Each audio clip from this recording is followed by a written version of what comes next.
மகாபாரதத்தில் பயன்படுத்திய தெய்வீக சக்தி வாய்ந்த வில்கள் என்னென்ன, எந்த வீரன் எந்த வில்லை பயன்படுத்தினான் என்பதை இந்த பதிவில் பார்ப்போம். சாரங்கா. இது கிருஷ்ண பகவானின் வில். சாரங்கா வில்லை தெய்வீக ஆயுதங்களையும் தேவர்களின் அரண்மனைகளையும் உருவாக்கும் விஸ்வகர்மாவால் உருவாக்கப்பட்டது. சுத்தமான தங்கத்தால் செய்யப்பட்டு வைர கற்களால் அலங்கரிக்கப்பட்டிருக்கும். யுத்த களத்தில் சாரங்கா வில்லை கையில் ஏந்தினால் வில்லை தாங்கியிருக்கும் வீரனின் மனதில் இருக்கும் பய உணர்வை அந்த வில் அழித்துவிடும். தன்னை சுமந்து கொண்டிருக்கும் வீரனை எந்த நிலையிலும் மனம் தளராமல் யுத்தம் செய்யும் வைக்கும் திறன் கொண்டது சாரங்கா வில். அடுத்தது காண்டீவம். இது அர்ஜுனனின் வில். அர்ஜுனன் காண்டீவத்தை அக்னி தேவரிடம் இருந்து பரிசாக பெற்றான்.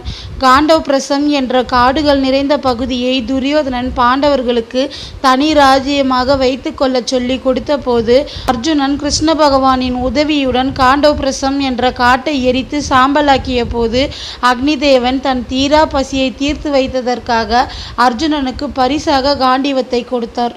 காண்டீவம் வில்லை பிரம்மதேவர் உருவாக்கினார். காண்டீவத்தை தெய்வ சக்தி உள்ளவர்களை தவிர்த்து வேறு யாராலும் தூக்கவோ அல்லது அசைக்கவோ முடியாது.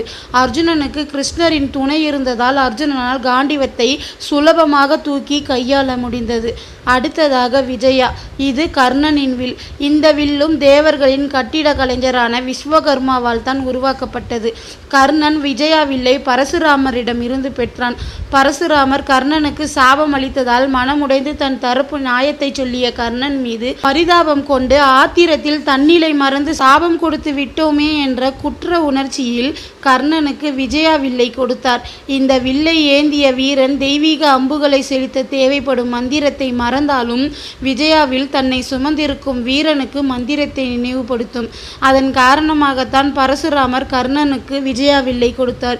இதே காரணத்தை முன்வைத்துத்தான் கிருஷ்ணரும் அர்ஜுனனை கர்ணன் தேர் சக்கரத்தை உயர்த்தி கொண்டிருக்கும் போதே கொல்ல சொன்னார். கர்ணன் கைகளில் விஜயா வில்லை எடுப்பதற்குள் கொன்றால்தான் அவனை கொல்ல முடியும். ஒருவேளை கர்ணன் வில்லை கையில் எடுத்துவிட்டால் அவனுக்கு மறந்து போகும் மந்திரத்தை விஜயாவில் அவனுக்கு நினைவுபடுத்திவிடும். அது அர்ஜுனனுக்கு ஆபத்தாக்கிவிடும் என்பதால் கிடைத்த சந்தர்ப்பத்தை பயன்படுத்தி கர்ணனை கொன்றனர் கிருஷ்ணரும் அர்ஜுனனும் சேர்ந்து. அடுத்ததாக அஸ்வத்தவம். இது அஸ்வத்தாமனின் வில். இது மற்ற வில்களை போல் தெய்வீக தன்மை கொண்ட வில் இல்லை. இதில் முக்கியமான விடயம் என்னவென்றால் அஸ்வத்தவம் வில்லை அஸ்வத்தாமனே தனக்கென்று தன் கரங்களால் உருவாக்கினான். தெய்வீக தன்மை இல்லை என்றாலும் பிரம்மதேவரால் உருவாக்கப்பட்ட காண்டீவத்துக்கு இணையான திறன் கொண்டது அஸ்வத்தவம் வில். தெய்வீக தன்மையற்ற வில்களால் பிரம்மாஸ்திரம், பிரம்மதண்டாஸ்திரம், நாராயணி அஸ்திரம், பாசுபதாஸ்திரம் போன்ற பிரபஞ்சத்தை அழிக்கும் தன்மை கொண்ட அதிசக்தி வாய்ந்த அஸ்திரங்களை செலுத்த முடியாது. ஆனால் அஸ்வத்தாமன் உருவாக்கிய அஸ்வத்தவம் வில் அனாயாசமாக அதிசக்தி கொண்ட அந்த அனைத்து அஸ்திரங்களையும் செலுத்தும். அந்த அளவுக்கு திறன் வாய்ந்தது அஸ்வத்தாமன் அவன் கரங்களால் உருவாக்கிய அஸ்வத்தவம் வில். அடுத்து மகேந்திரா. இது யுதிஷ்டிரனின் வில். மகேந்திரா வில்லை யுதிஷ்டிரன் தேவ வியாசரிடம் இருந்து பரிசாக பெற்றான். அடுத்ததாக வயவ்யா. இது பீமனின் வில். வயவ்யா வில்லை பீமன் தன் தெய்வீக தந்தையான வாயுதேவரிடம் இருந்து பரிசாக பெற்றான். அடுத்ததாக வைஷ்ணவா. இது நகுலனின் வில். வைஷ்ணவா வில்லை நகுலன் தன் ஆன்மீக தந்தையான அஸ்வினி குமாரர்களிடமிருந்து பரிசாக பெற்றான். அடுத்து அஸ்வினாவில். இது சகாதேவனின் வில். சகாதேவனும் தனது ஆன்மீக தந்தையான அஸ்வினி குமாரர்களிடம் இருந்துதான் அஸ்வினா வில்லை பரிசாக பெற்றான். அடுத்து அங்கிராஸ் வில். இது துரோணரின் வில். துரோணர் தெய்வீக தன்மை கொண்ட அங்கிராஸ் வில்லை தன் தந்தையான பரத்வாஜரிடம் இருந்து பெற்றார். அடுத்தது பௌலஸ்தியா வில். இது கடோத்கஜனின் வில்.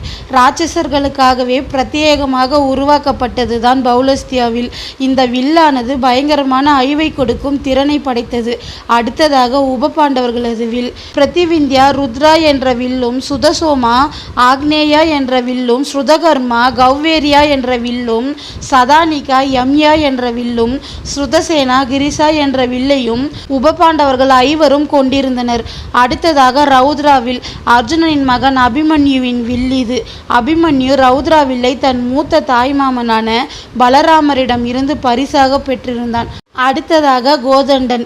இது பீஷ்மரின் வில். பீஷ்மர் கோதண்டன் வில்லை தன் தாய் கங்காதேவியிடம் இருந்து தாயின் அன்பு அடையாளமாக பெற்றிருந்தார். இப்படி சாரங்கா, காண்டீவம், விஜயா, அஸ்வதம், மகேந்திரா, வாயவ்யா, வைஷ்ணவா, அஸ்வினா, அங்கிரஸ், பௌலஸ்தியா, ருத்ரா, ஆக்னேயா, கௌவேரியா, யம்யா, கிரிசா, ரௌத்ரா, கோதண்டன் ஆகிய 17 வில்கள் தான் சக்தி வாய்ந்த வில்கள். மற்றபடி மகாபாரதத்தில் லட்சக்கணக்கான வீரர்கள் எந்த சக்தியும் இல்லாத சாதாரண வில்களை தான் பயன்படுத்தினர். அவர்களால் அம்புகளை எப்பொழுதும் சுமந்து கொண்டே இருந்தால்தான் அவர்களால் எதிரியை தாக்கவும் தங்களை தற்காத்து கொள்ளவும் முடியும்.